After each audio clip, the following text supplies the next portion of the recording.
Bonjour à tous, c'est Guillaume, j'espère que vous allez bien, que vous avez passé un super bon week-end, que vous êtes également en bonne santé.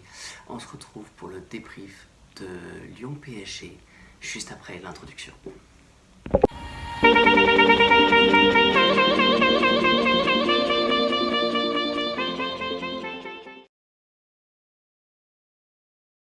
C'est donc un PSG premier du championnat qui se déplace sur la pelouse d'un Lyon qui a beaucoup de mal à se relancer en championnat, actuellement 12e ou 13e du championnat, malgré beaucoup de points d'interrogation qui traînent au-dessus de l'équipe avec ce coach Pochettino qui ne fait pas du tout bien son travail et qui est remis en question par tous les joueurs et également par les journalistes, avec pas moins de 10 joueurs absents, notamment Messi, Neymar et beaucoup d'autres qui sont partis à la CAN et certains qui sont blessés, ce qui fait un total de 11 joueurs.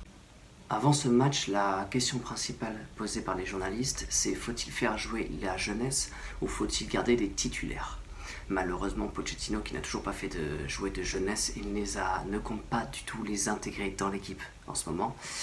Même avec des bonnes prestations telles que Xavi Simons et Michou qui ont fait un excellent match lors de Van PSG. La question se pose autour de Xavi Simons justement, qui souhaite intégrer l'équipe pro sous peine de départ libre. La composition, donc on repart sur ce fameux 4-3 totalement inoffensif depuis plus d'1 an. Nous aurons donc Dagba, Marquinhos, Kipembe et Nuno Mendes, suivi de Herrera, Paredes et Verratti au milieu de terrain, et avec une fameuse attaque, accrochez-vous, Wijnaldum, Icardi et Mbappé. Que retenir de cette composition? On en retient encore une fois le 4-3-3, comme j'ai dit, inoffensif, avec Wijnaldum en ailier droit, qui n'est pas à son poste malheureusement. On aurait tout de suite pu l'échanger avec un Xavi Simons qui est en plein essor pour le moment et qui aurait pu amener beaucoup plus de densité et d'efficacité devant les buts. Maintenant, qu'est-ce que va donner le retour d'Icardi, sachant qu'il est jugé par beaucoup de personnes et qui n'a plus du tout sa place au sein de l'équipe, qui souhaiterait également un départ dans les plus brefs délais et qui s'amuse beaucoup plus avec sa famille sur les réseaux sociaux que sur le terrain avec le PSG. Bien là, la principale interrogation d'avoir recruté un joueur tel que Sergio Ramos, qui n'est toujours pas dans ce 11 de départ malgré son grande expérience, malgré un match capital contre Lyon, même si Lyon est en bas de classement ou au milieu de classement, ça correspond quand même à un principal adversaire pour le titre et ça ne reste pas moins qu'un gros test pour la Ligue des Champions. Si tu n'es pas capable de battre Lyon, ça veut dire que tu n'es pas capable d'affronter le Real Madrid. Pour ma part, j'aurais mis Wijnaldum aux côtés d'Herrera et Verratti et j'aurais mis un attaquant tel que Xavi Simons en attaque de pointe. Ça aurait été ma façon de le remercier pour ses bons matchs qu'il a effectués juste avant. Dès la 8e minute, Paqueta réussit à percer littéralement la défense parisienne et mettre une frappe croisée dans le petit filet gauche de Navas. On comprend donc du coup pendant tout le déroulement du match que l'envie parisienne n'est pas là et la pression et l'envie du côté lyonnais est totalement visible. Des Lyonnais qui pressent à 2 ou à 4 chacun des joueurs, Mbappé qui n'arrive absolument pas à faire la différence car il est pris par 3-4 joueurs sur son côté gauche. Le milieu lyonnais prend totalement le dessus pendant toute la rencontre et Icardi, seul face aux caisses, se trompe plus d'une fois. On a un Wijnaldum totalement invisible, la même copie que le match contre Vannes où il avait reçu une note de 4, je pense que sa note ne sera pas non plus trop différente. Un Herrera qui tente une très très belle frappe en demi-volée qui arrive juste au-dessus du gardien, mais tout ça sans grande conviction car l'envie de se dépasser du côté parisien n'est absolument pas là et on assiste à un match complètement terne. Après plus d'1 heure de match extrêmement ennuyant et complètement terne, Pochettino fait rentrer Michou, Xavi Simons et Kehrer. Les trois vont totalement faire basculer la rencontre, avec beaucoup plus de pressing, beaucoup plus de technicité sur le terrain et une équipe qui va jouer beaucoup plus haut. Déjà, il n'y a rien à envier de cette équipe de Paris, À ce jour, il n'y a absolument rien à envier. On voit une équipe totalement défaitiste, sans grandes envies, et qui limite partira presque en Ligue des Champions avec l'espoir de gagner, mais partira en Ligue 1 avec l'espoir de jouer aux cartes sur le terrain. Donc quand on voit le niveau d'un joueur de Paris avec le niveau d'un Titi parisien, le niveau il est immense. Mais sur le terrain, quand les deux jouent ensemble, il n'y a pas photo. Le Titi, c'est rare de voir un Titi parisien qui va totalement renverser la rencontre. Et sur l'action de l'égalisation, c'est les trois qui sont présents, qui jouent ensemble. Tout le reste, ça ne bouge pas. Les joueurs ne bougent pas. Et quand je vois un Verratti qui est pris entre 4 joueurs lyonnais, qui essayent de se démener, et je vois les 4 en rotation autour de lui, qui sont immobiles et qui ne marchent pas, ça prouve bien l'envie parisienne.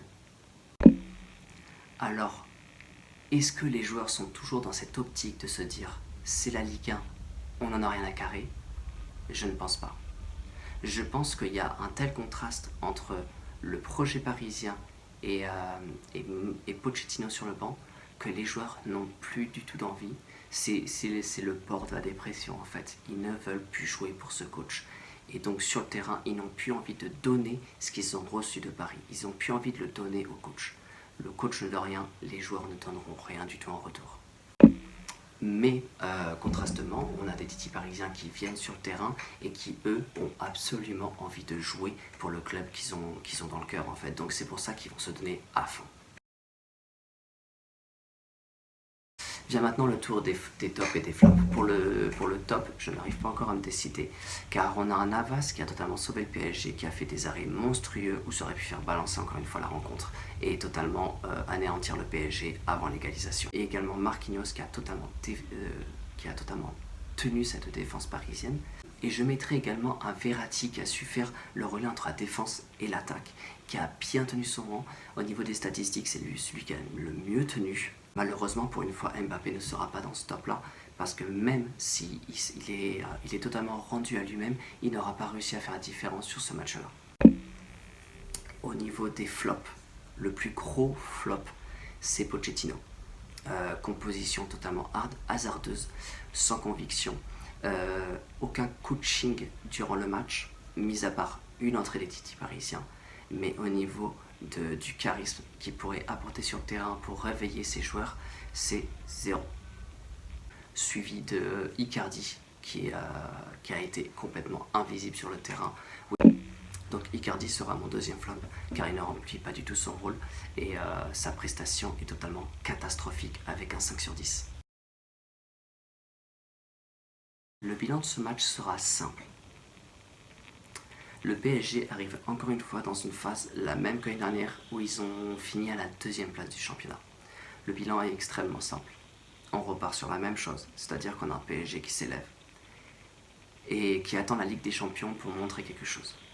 Le seul problème, c'est que Pochettino est sur le départ et le PSG ne joue plus.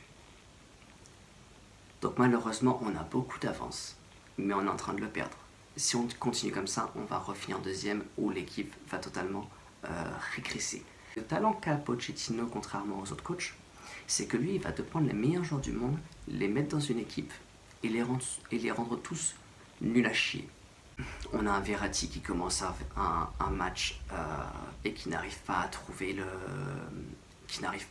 bonne passe et qui n'arrive pas à mettre son équipe vers l'avant. Puis Pochettino replace son équipe, remet Verratti en sentinelle devant la défense et tout se passe beaucoup mieux. Ça prouve bien que Pochettino sait exactement ce qu'il fait et il nous fait une tourelle, c'est-à-dire qu'il va rendre l'équipe nulle pour partir beaucoup plus vite. Car de son côté, il a attendu à Manchester United. On a également malheureusement un Mbappé sur qui toute l'équipe compte. Sans lui, le PSG ne fait pas de but. Aujourd'hui, il a été totalement esselé sur le côté gauche. On n'arrivait pas beaucoup à le trouver. Il a dû trouver les solutions par lui-même. Malheureusement, quand il ne marque pas, il n'y a personne qui le fait. C'est à peu près tout ce que je pouvais dire sur ce match totalement anéanti par un coaching de merde. J'espère que ça vous a plu. N'hésitez pas à liker cette vidéo vous a plu. N'hésitez pas à commenter pour me donner votre avis. Et n'oubliez pas de vous abonner. L'abonnement est totalement gratuit et pour le référencement, c'est extrêmement important. Je vous dis à très vite. Prenez soin de vous et à bientôt.